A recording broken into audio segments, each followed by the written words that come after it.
Анжеке, ассаламу алейкум. Башын бурбайт, бери арып тур.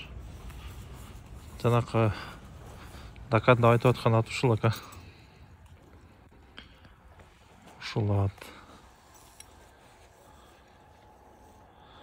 Бою 1.60га эсептеп ала бересиздер, тартып ала бересиздер.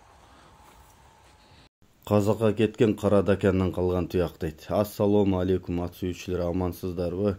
Бүгүн мен сиздерге ушул ат тууралуу кыскача маалымат берейин. Анда эмесе сиздер каналга катталып, лайктан басып, жакшы сөздөрдөн жазып, таза кыргыз жылкысы ата тектүү ат издегендерге таратып өтүңүздөр.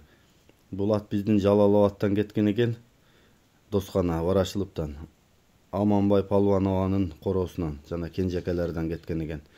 Бул жана Казакка кеткен кара Дакандын баласынын баласы деген маалыматын айтып атат. Толук маалыматын ошол кенжекелер да жакшы билет дейт. Азыркы учурда Бишкекте экен. 5 асый. Улагы анык таамай дейт. Ошол аэропорттун улактарын кадимкидей аралап, ортодо туруп, барып чабылып жүрөт дейт. Бул Дакан ат сүйүүчүлөрдүн колунда экен. Жанагындай чоң палвандарга деле бербейбиз дейт. Өзүбүз ошол аэропортто улактарга барып аралашып калабыз. Ошондой чоң топтун ортосуна тизгин менен эле каксаң жетип, токтотсоң турат дейт. Аэропортто улакты билесиздер, Кыргызстандагы эмес, Средний Азиядагы эң чоң аттар ошол жерде. Дал ошол аттардын арасында тең тайлашып өзүн көргөзүп, оюн көрсөтүп жүрөт дейт. Сорунга бергени чоң палвандарга бербей, өзүбүз кызыкчылыгыбыз үчүн чабабыз дейт.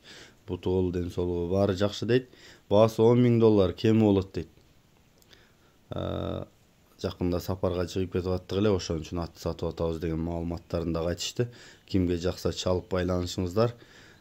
Бишкекте турат, аэропортто. Өзүбүздүн таза кыргыз жылкысы Дакан урук ата теги Казак талаасына чейин жеткен.